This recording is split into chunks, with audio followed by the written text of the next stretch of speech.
What is up, my friends? You are very welcome along to a rather warm Anfield Agenda transfer news roundup. Now, I know you're going to be saying to me, Craig, you're saying it's warm and you're sitting there in a hoodie. It's my work uniform. I have to do what I have to do. The sacrifices I make, ladies and gents, always to give you the very best. Right, look, jokes aside, we will be here tonight at 9 p.m. for the late night agenda. Our work plans have changed, so we will be able to stream, but a little bit later than normal. So 9 p.m. tonight. Over the course of this video, we're going to talk about Darwin Nunez and how it looks like that move to Napoli has collapsed. But there is light at the end of that Darwin tunnel. We'll be discussing Ibrahima Konate and more reports saying that he will refuse another contract extension at Liverpool. Then we'll finish up with some talk around Alexander Isak, as we're all trying to figure out, is there really a chance for the Reds to sign him, or are we once again kidding ourselves? So that and lots more to come up over the next few minutes, but you know the score. I want to know your thoughts. Let me know in the comment section. Drop a like on the video if you enjoy it. And of course, we'd love you to hit that subscribe button. Massive well done to Katie Taylor as well, by the way. 3-0 now against Serrano, and at 39 years of age, she has nothing left to prove. So congratulations, by the way, to both ladies on another good fight last night. Right, let's start with this news from Sky Sports and, of course, coming out of Naples as well. Napoli have decided to abandon the operation to sign Darwin Nunez due to the excessively high costs involved. They say excessively high costs involved. They're just crying poor mouth, to be honest with you. They have the money to sign Darwin if they want to. They just don't want to commit that amount of money. So, like I've said all the way through this process, don't waste time talking to players if you haven't got any inclination to meet the value that the selling club have put on a player, because we've seen it with Darwin, we've seen it with Luis Diaz. So again, let's wait and see what happens. But there is light, as I mentioned, at the end of the Darwin Nunez tunnel, because Al Hilal have now placed Darwin Nunez at the very top of their summer wish list. So Liverpool may still have a huge offer to contend with. A little bit more on that in a moment. So there is a list of names that, let's just say, a certain newspaper has put out there, and that certain newspaper, let's just say, is based in the city of Liverpool, and we'll leave it at that. They've put out a list of names that they believe are potentially available to sell this summer. That list is Luis Diaz, Darwin Nunez, Ibrahima Konate, Federico Chiesa, Harvey Elliott, Andy Robertson, Kostas Tsimikas, Ben Doak, and Tyler Morton. Now, obviously, going through that list, you've heard the name Andy Robertson, you've seen the name Kostas Tsimikas. One of those would be allowed to leave. Obviously, both of them wouldn't.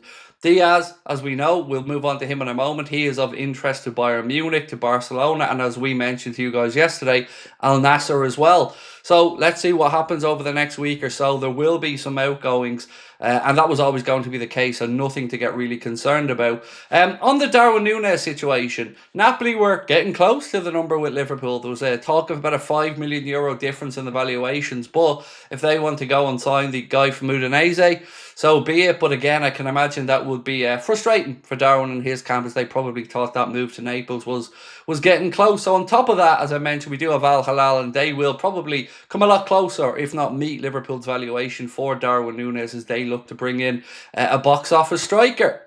Right, so Harvey Elliott and Tyler Morton still not returned to training either after their exploits with the England under-21 Euro side, so don't expect either of those gents to take part in tomorrow's pre-season friendly at Deepdale. It's a 3 p.m. kickoff for that one, by the way, folks, and as we mentioned, we will be live here from 2:15 to take you through the game. As always, hope you can join us for it.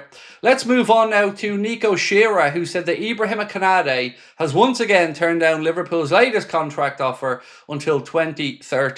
We know that Real Madrid are interested. I don't need to break that news to you. You've probably seen it every single place you've looked for Liverpool news. But what we don't know is, have Liverpool got a plan in place for a potential replacement, or for a deal that will maybe tempt them to sell with Real Madrid? I don't know, truth be told. We're all waiting to see what's happening with the centre-back situation. Mark Gay, we know, is one potential option. Joel Haddo, I believe David Lynch has said maybe keep an eye on that youngster, the guy from Parma that we spoke about, that young centre-back, maybe keep an eye on him. He didn't specifically say Liverpool are going for him, but again, the right type of profile, like we mentioned before. So do keep an eye on that youngster in Italy. Other than that, we know we need a centre-back, and we hope we get one in soon, because the Reds fly out for the pre-season tour not too far away, and the longer the Arne Slot has with these guys, the better. Right, let's move on to Al Hilal. As we mentioned, Al Hilal Stuff have posted saying Darwin Nunez currently is their first choice for a striker. So what I don't know with Luis Diaz and with Darwin Nunez is their appetite to move over to Saudi? I honestly haven't got a clue. We know that Al Nassr have spoken with Luis Diaz, but I don't know how Darwin feels about it.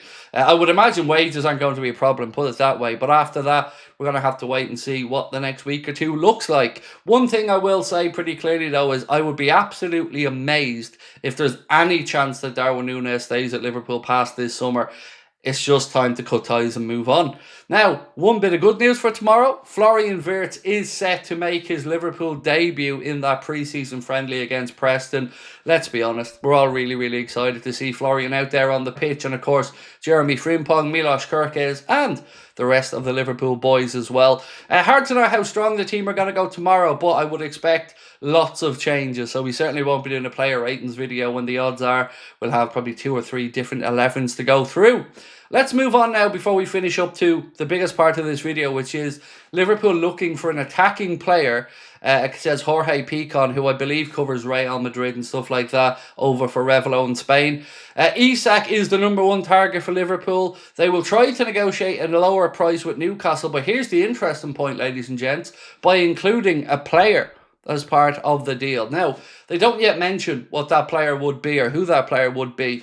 In the past, we know that Newcastle have had interest in the likes of Jarell Quansah and Joe Gomez, but there's no way Liverpool are going to move on another centre-back now in this window. So you would have to imagine it's a player, maybe the likes of Harvey Elliott or somebody like that. We also know that Newcastle are looking at Hugo Ekitike, and reading through the comments yesterday, many of you guys and girls believe that there's no way that Newcastle would go into a season with Ekitike and Alexander Isak as well. Firstly, it would cost a lot of money for them to be able to do that. And secondly, would either one want to maybe be backup or second fiddle to the other? I don't know, but I can absolutely see how anybody joins the dots to think, right, Ekitike goes to Newcastle maybe. Surely that means that Liverpool would be making that move for Alexander Isak. And what I'd say is, if you see Liverpool back off and allow Newcastle to make a play, surely there has to be a plan in mind, because I can't imagine Liverpool would let their first choice target, if Ekitike was that, just go to a rival. So let's wait and see what happens with this one. Any ideas on who you think the player might be in a part exchange? Maybe Ben Doak. Maybe it could be something out of the blue like that they're interested in. Or it could be somebody like Trey Leone. Could be somebody like Jayden Danns on loan. I don't know. I'm just spitballing here. But do let me know who you think is the most likely candidate if Liverpool are looking at a part exchange there with a player to go to Newcastle. That is it for me for now, ladies and gentlemen. But as I mentioned, we will be back tonight, albeit a little bit later than normal. We'll be kicking our show off at 9 p.m. if you'd like to come and join us. We won't have a late video coming out tonight, though, because we want to carry on into tomorrow then for the watch-along from 2:15. That is it for me for now. If you can, go and enjoy the rest of your weekend. If you're like me here, it's absolutely melting. But as I said, still wearing the hoodie. The sacrifices I make, folks. Love you all to bits. We'll talk soon. Bye-bye.